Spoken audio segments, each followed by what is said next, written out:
continue our topic about the ISM. And today, I will tell you about the introduction and history of SOLAS. SOLAS, where ISM was developed.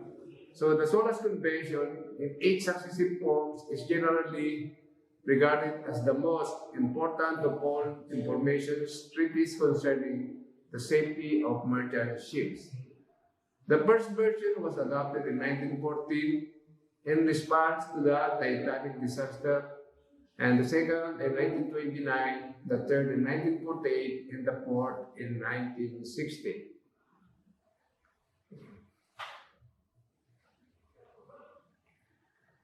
The 1960 Convention, which was adopted on 17 June 1960 and entered into force on 26 May 1965, was the first major task for IMO after the organization's creation, and it represented a considerable step forward in modernizing regulations and in keeping pace with technical developments in the shipping industry. The shipping was to keep the conventions up to date by periodic amendments, but in the practice, the amendments procedure incorporated proved to be very slow.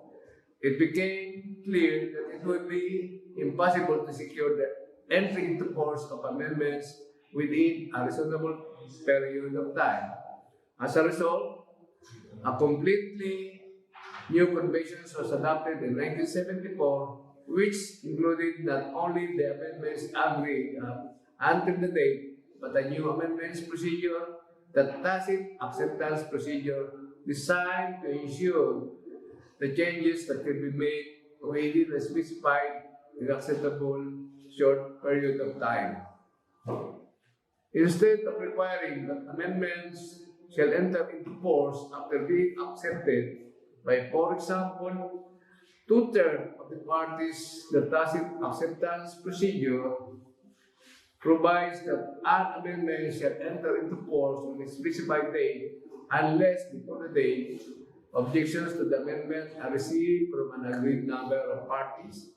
As a result, the 1974 Convention has been updated and amended on numerous occasions. The Convention in force today is sometimes referred to as SOLAS 1974 as amended. So for the amended procedure, Article 8 of the SOLAS 1974 Convention states that amendments can be made either after considerations within IMO, International Maritime Organization. Amendments proposed by contracting government are circulated at least 6 months before considerations by the MSO IMAC, that is the Maritime Safety Committee, which may require discussions to one or more IMO subcommittees, and amendments are adopted by two-thirds majority of contracting government present and voting the MEC contracting governments of SOLAS, whether or not members of IMO are entitled to participate in the considerations of amendments to the so-called expanded Maritime Safety Committee. In case of a conference and expanded MEC, amendments other than to the chapter are deemed to have been accepted at the end of a set period of time following communications of the adopted amendments to contracting governments unless a specified number of contracting governments object. The length of time from communications of amendments to deemed acceptance is set at 2 years unless another period of time, which must not be less than 1 year, is determined by two-thirds of contracting governments at the time of adoption. Amendments to the chapter are deemed accepted after positive acceptance by two-thirds of contracting governments.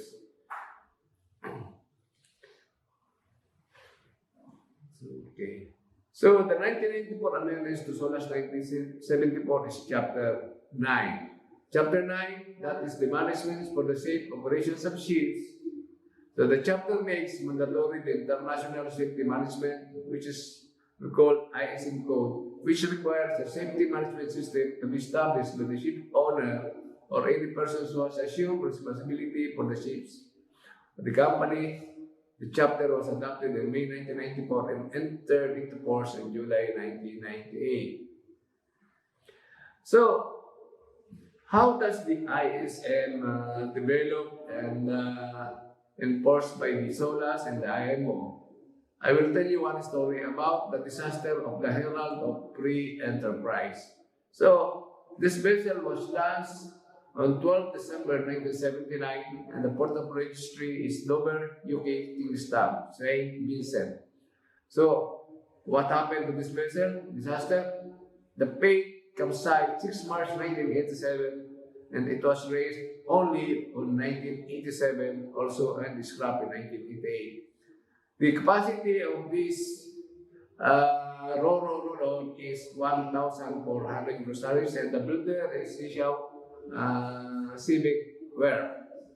So, the Herald of the Enterprise capsized and sank on 6 March 1987 due to taking on waters just minutes after the leaving harbor of Cyprus in Belgium. And MS Herald of the Enterprise was a roll-on roll of Ro-Ro, where its capsized moments after leaving the Belgian port of Cyprus on the night of 6 March 1987, killing 193 passengers and crew of 539 people abroad. The modern 8-deck car and passenger ferry owned by P&O had been designed for rapid loading and unloading on the competitive cross-channel route, and there were no watertight compartments. So when the ship left the harbor with her bow door open, the sea immediately flooded the decks, and within minutes, she was lying on her side in shallow water. So the immediate cause of the sinking was found to be negligence by the assistant boatswain asleep in his cabin when he should have been closing the bow door. But the official inquiry placed more blame on his supervisors and a general culture of poor communications in the ferry company P&O European Ferries. Although the vessel was salvaged and put up for sale, there were no takers, and she ended her days in a scrapyard in Taiwan. So since the disaster, improvements have been made to the design of Ro-Ro vessel with watertight trams, indicators showing the precision, of the bow doors and the body of undivided decks. This incident caused the highest death count of any peacetime maritime disaster involving British ship sinking of the RMS Empress of Ireland in 1914. So, following the incident and investigation, various changes were made to IMO regulations regarding design and operations of Ro-Ro passengers vessel. So, the incident was also the impetus for establishment of the UK Marine Accident. So, according to the Department of Transport formal investigations, the Secretary of State for Transport ordered formal investigations into the capsizing of the Herald using powers granted under the Merchant Shipping Act 1970. The investigations was presided over by the Honorable Mr. Justice Sheen, Commissioner Sir Barry Sheen, served as Admiralty Judge of the High Court from 1970 to 1993. The only powers given to his court were investigative. It was to determine who should contribute to the investigation's cost and was able to suspend or remove a merchant officer's certificate of competence should be required. So the report concluded that the Herald sank because it has sailed with the bow doors open and attributed this occurrence to serious negligence on the part of several crew members in the owner's Townsend Carpers Limited. The report also highlighted several areas of concern relating to the Spirit class vessel design and also to the company's operating policies. So the investigation found that the Herald was overloaded on weight and that this was a regular occurrence with which matter had alerted shoreside management of. However, found that this was not in any way causative of the casualty. So the report named several crew members negligence in their duties as contributing factors in the capsizing of the Herald. Mr. Mark Victor Stanley is named as being the crew member responsible for ensuring the bow doors were closed. The report acknowledged that Mr. Stanley accepted responsibility for this and also that he will suffer remorse for many years to come. So the report criticized the attitude of Mr. Terence Ali, who was serving a bosun on the Herald. He left G deck for his harbor situations, knowing that the bow doors were open and the assistant bosun was not present to close them. When questioned regarding his actions, he advised the inquiry that he did nothing about it because it had never been part of his duties. So, Chief Officer Leslie Sabel gave evidence to the inquiry and was found to have given a conflicting statement to that which he had given earlier. However, the investigations recognized that Mr. Sabel had been seriously injured during the capsizing that this may have affected his recollections of event. So, just the question whether failing of one member or staff would lead to such a catastrophe, why system had not been implemented to ensure that the doors had been closed, particularly as this was not the first time a Spirit class ferry had sailed with the bow doors open. So what happened? So the court having carefully inquired into the circumstances attending the above-mentioned shipping, thus one defines the reason started in the report that the capsizing of the Herald of Free Enterprise was partly caused or contributed by serious negligence in the discharge of their duties by Captain David Lowry.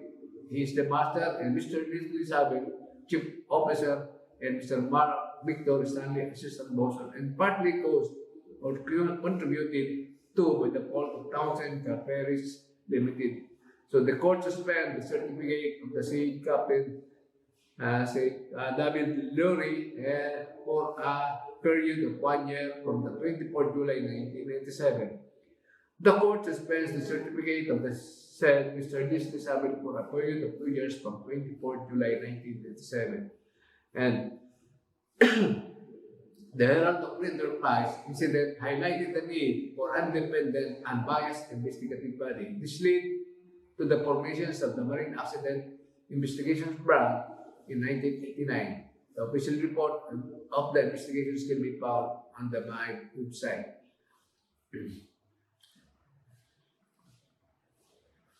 So,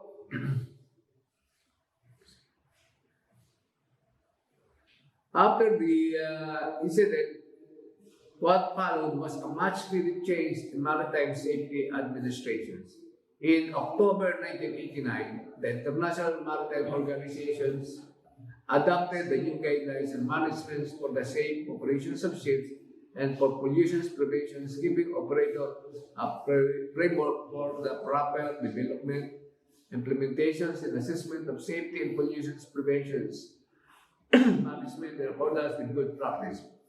And following industry feedback, the guidelines became the ISM Code in November 1993 and were incorporated a new Chapter 9 of the IMO's 1974 International Conventions for the Safety of Life at Sea, so as in May 1994, it became mandatory for oil tankers and bulk carriers in 1998.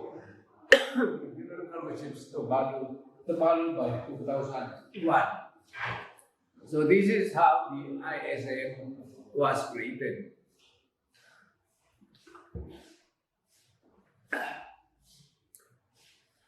So let's talk about the structure of the ISM code. The purpose of this code is to provide an international standard for the safe management and operations of ships and port pollution prevention. Then, the Assembly adopted resolutions A4.3 and Chapter 11, by which it invited all governments to take the necessary steps to safeguard the shipmaster the proper discharge of his responsibilities with regard to maritime safety and the protections of the marine environment. Next, the Assembly also adopted resolutions A680 by which It further recognized the need for appropriate organizations of management to enable it to respond to the need of those on board ships to achieve and maintain high standards of safety and environmental protections. Recognizing that no two shipping companies or ships owners are the same, and that the ships operate under a wide range of different conditions, the code is based on general principles and objectives. The code is expressed in broad terms so that it can have a widespread applications. Clearly, different levels of management, whether shore-based or at sea, will require varying levels of knowledge and awareness of the items outlined. The cornerstone with safety management is combined from the top and in matters of safety and pollution prevention, it is the commitment, competence, attitudes, and motivations of individuals at all levels that determines the end result. So, next meeting, we will discuss the structure of the ISM code. And for today, that's all for today.